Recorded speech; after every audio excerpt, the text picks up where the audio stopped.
அன்பான தோழிகளுக்கு வணக்கம். Welcome to Madhavaram kitchen. நான் உங்கள் சாரதா சுந்தரபிரகாசம். இன்னைக்கு ஈவினிங் ஒரு பாவ் பாஜி ரெசிபிங்க. பாவ் இப்போ தான் பண்ணி முடித்தேன். இது ஹோம்மேட் பாவ் தான், இப்போ தான் பண்ணி முடித்தேன். ஆனால் இது கொஞ்சம் வேலை எனக்கு டைட்டாக இருந்ததால் இது வீடியோ எடுக்க முடியலங்க. இன்னொரு நாளைக்கு நான் இதை வீடியோ போடுறேன்.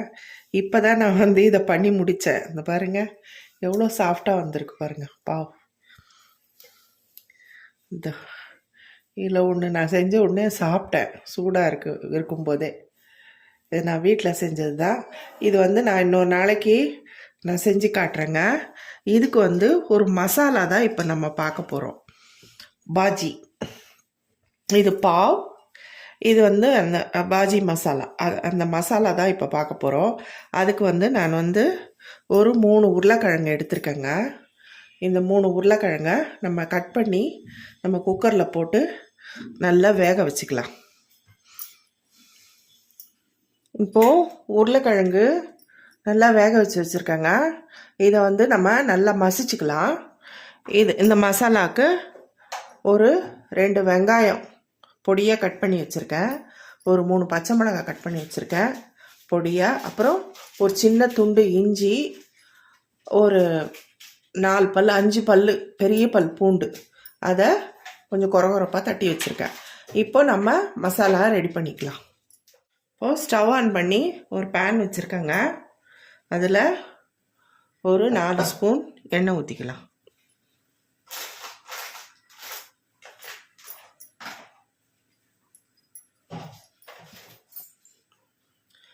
எண்ணெய் காஞ்ச உடனே ஒரு ஸ்பூன் சீரகங்க, சீரகத்தை போட்டுக்கலாம். சீரகம் பொரியட்டும். அப்புறம் நம்ம வெங்காயத்தை போட்டுக்கலாம்.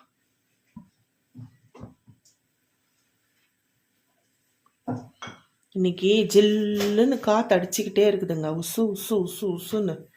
இந்த கிச்சனில் ஸ்டவ்வே எரியலை எங்களுக்கு. பின் வழியாக காற்று பயங்கரமாக அடிக்குது. அதனால் எல்லாத்தையும் க்ளோஸ் பண்ணிவிட்டு நான் சமையல் பண்ணிகிட்ருக்கிறேன். இப்போது சீரகம் பொரிஞ்சிடுச்சு.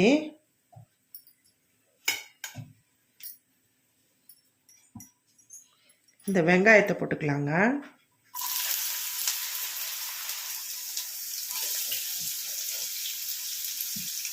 கொஞ்சம் வெங்காயம் நிறுத்திட்டேங்க, அது கார்னிஷிங்க்கு வச்சுக்கலாம். அதே மாதிரி கொஞ்சம் பச்சை மிளகாயும் நிறுத்திட்டேன், பச்சை மிளகாயும் போட்டுக்கலாம். கொஞ்சம் ஒரு பச்சை மிளகாய் நிறுத்திட்டேன், கொஞ்சம் வெங்காயம் நிறுத்திட்டேன். இது நம்ம கார்னிஷிங்க்கு வச்சுக்கலாம்.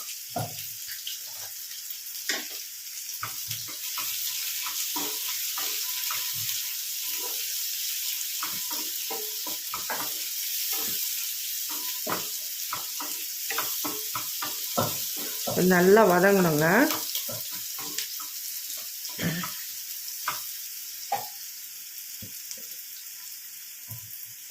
இது வதங்கிறதுக்குள்ள நம்ம இந்த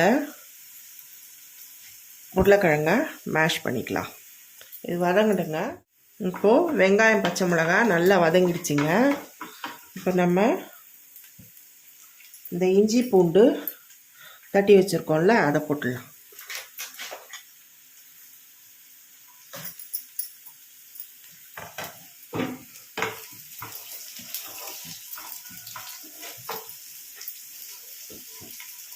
அதை போட்டுட்டு நல்லா பச்சை வாசனை போகிற வரைக்கும் நல்லா வதங்கட்டுங்க. இந்த ஸ்டேஜில் நம்ம ஒரு ஸ்பூன் சால்ட் போட்டுக்கலாம். இந்த டிஷ்ஷுக்கு தேவையான சால்ட்டு 1/2 ஸ்பூன் சால்ட் போடுறேங்க. அப்புறம் பார்த்து போட்டுக்கலாம். இப்போது இதுக்கு ஒரு மசாலா ரெடி பண்ணிக்கணுங்க, பாவ் பாஜி மசாலா. அது எப்படின்னு பார்க்கலாம் வாங்க. இப்போது இது பச்சை பட்டாணிங்க, இது ஃப்ரெஷ் பீஸ். இதை போட்டுக்கலாம். இதில் உங்கள்கிட்ட ஃப்ரோசன் பட்டாணி இருந்தால் கூட நீங்கள் போட்டுக்கலாம். இது ஃப்ரெஷ்ஷாக இப்போ நல்லா கிடைக்குதுங்க. அதையும் போட்டு கொஞ்சம் நேரம் வதங்கட்டும். இப்போ நம்ம இதுக்கு பாவ் பாஜி மசாலா ஒன்று ரெடி பண்ணிக்கலாம். அது எப்படின்னு பார்க்கலாம் வாங்க. இப்போது கரம் மசாலாங்க, இது ஹோம்மேட் கரம் மசாலா. இது ஆல்ரெடி நான் போஸ்ட் பண்ணியிருக்கேன். இது வந்து இந்த மிக்ஸி ஜாரில் 2 டீஸ்பூன் போட்டுக்கலாம். போட்டுட்டு அதுக்கப்புறம்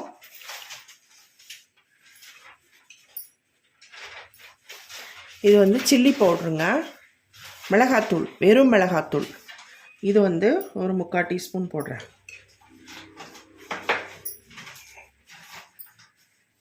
இது வந்து பிளாக் சால்ட்டு. இது வந்து ஆம்ச்சூர் பவுடர். ஆம்ச்சூர் பவுடர்னா காஞ்ச மாங்காய் தூள். இது எல்லா சூப்பர் மார்க்கெட்லேயும் இப்போ கிடைக்குது. இது வந்து ஒரு புளிப்பு தன்மை கொடுக்கும், அதுக்காக தான் இது போடுறது, அந்த டேங்கி டேஸ்ட்டுக்காக. இப்போ இது ரெண்டுத்தையும் இதில் போட்டு இந்த பாருங்க, இது எல்லாத்தையும் ஒரு ஓட்டு ஓட்டிட்டு வந்துடலாம். இது தாங்க வந்து பாவ் பாஜி மசாலா.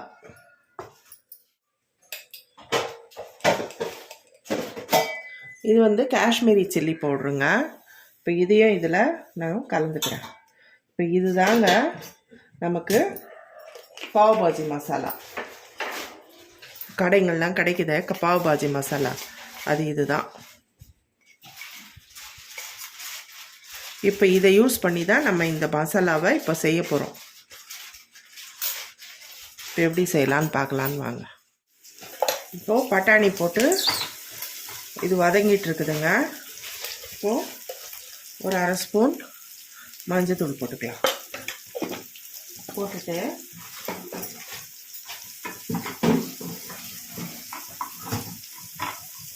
இந்த பட்டாணி வந்து கொஞ்சம் வேகணுங்க, அப்போ தான். அதுக்காக நம்ம என்ன பண்ணலாம், இப்போது கொஞ்சமாக தண்ணி, ஒரு சின்ன கப்பு தண்ணி, இவ்வளவும் ஊற்ற போகிறது இல்லை, ஒரு 1/2 கப்பு தண்ணி ஊற்றிட்டு இது இப்படியே வேகட்டும்.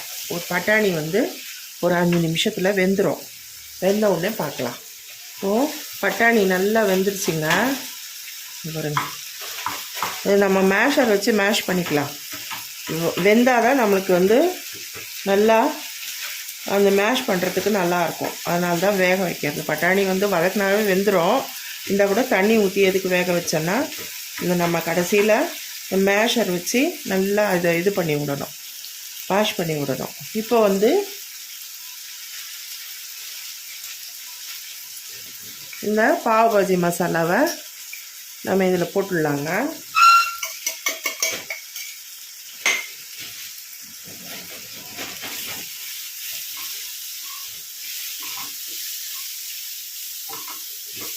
இப்போது இந்த உருளைக்கிழங்கையும் போட்டுடலாம்.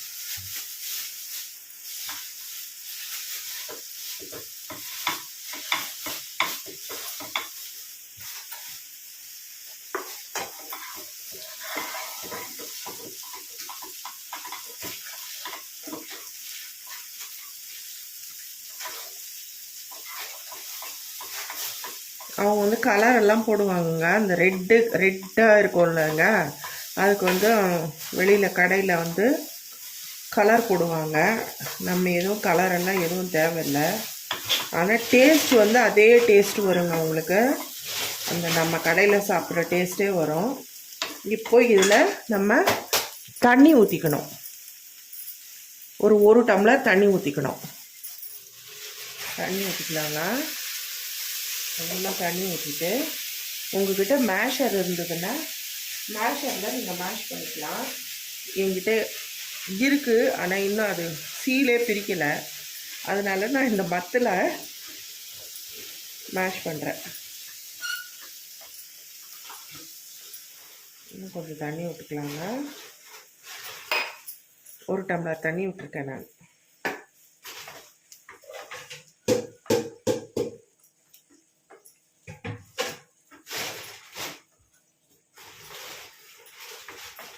இந்த ஸ்டேஜில் நீங்கள் உப்பு செக் பண்ணிக்கோங்க. உப்பு செக் பண்ணிவிட்டு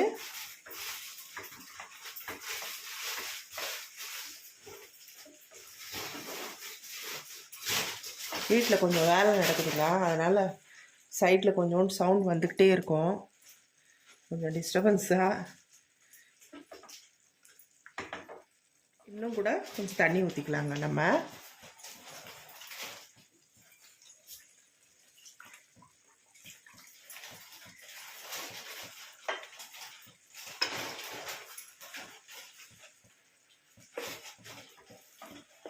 அவ்வளோதாங்க, மசாலா ரெடி ஆயிடுச்சு.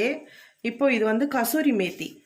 இதை கொஞ்சம் நல்லா இப்படி க்ரஷ் பண்ணிவிட்டு லாஸ்ட்டில் போட்டு விட்டுடலாம்.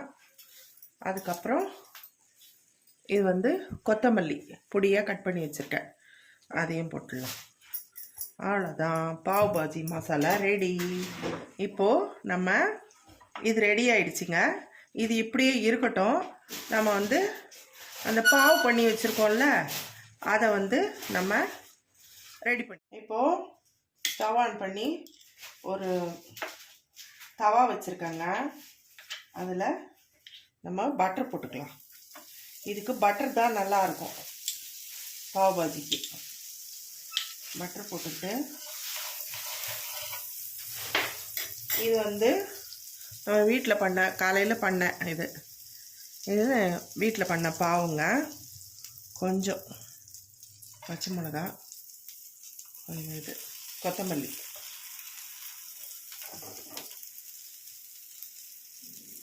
மிளகாத்தூளும் போடுவாங்க. நான் மிளகாத்தூள் போடல, ஏன்னா அதிலவே காரம் நிறைய இருக்குது நமக்கு. அதனால்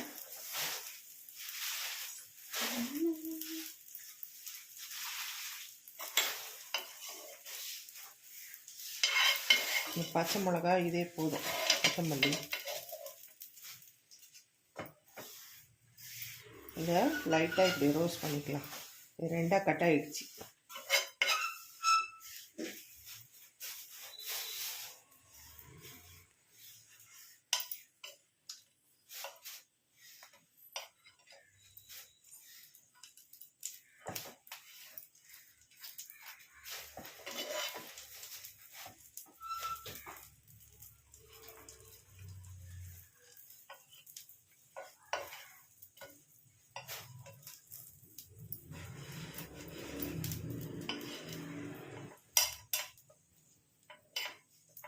அவ்வளோதாங்க. இப்போ இதை சர்வ் பண்ணிக்கலாம் நம்ம. அவ்வளோதாங்க, tasty pav bhaji, homemade pav bhaji masala ready. இதுவும் ஹோம்மேட் தான். இது நான் வந்து அப்லோட் பண்ணல. இது வீடியோவே நான் எடுக்கலைங்க. நான் கொஞ்சம் வேலையாக இருந்ததால் இது நான் அந்த வீட்டு வேலை செஞ்சுக்கிட்டே இதை சைடில் செஞ்சதால் இது நான் வீடியோ போட முடியல. இதுதான் வீடியோ போட்டிருக்கேன். இது கூடிய சீக்கிரம் நான் போடுறேன். பாவ் பாஜி மசாலா ரெடி. இது ரொம்ப சூப்பராக இருக்குங்க. இதை இப்போ சாப்பிட்டு பார்க்கலாம்.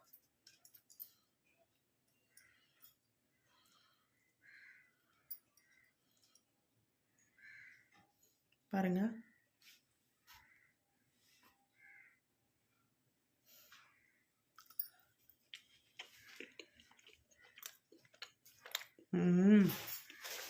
சூப்பராக இருக்குங்க. இதே மாதிரி நீங்களும் செஞ்சு சாப்பிட்டு பாருங்க. ரொம்ப நல்லா இருக்கு. பன்னும் அவ்வளோ சாஃப்டாக இருக்குங்க. பாருங்க, ரொம்ப சாஃப்டாக இருக்கு பன்னு. நம்ம பட்டரில் ஃப்ரை பண்ணியிருக்கோம். ரொம்ப சூப்பராக இருக்குது. மசாலா ரொம்ப சூப்பராக இருக்குங்க. இதே மாதிரி நீங்களும் செஞ்சு சாப்பிட்டு பார்த்துட்டு எனக்கு கமெண்ட் செக்ஷனில் தெரிவிங்க. இந்த ரெசிபி பிடிச்சிருந்தா லைக் பண்ணுங்கள், ஷேர் பண்ணுங்கள், கமெண்ட் பண்ணுங்கள். மறக்காமல் சப்ஸ்கிரைப் பண்ணிவிடுங்க. Thank you friends.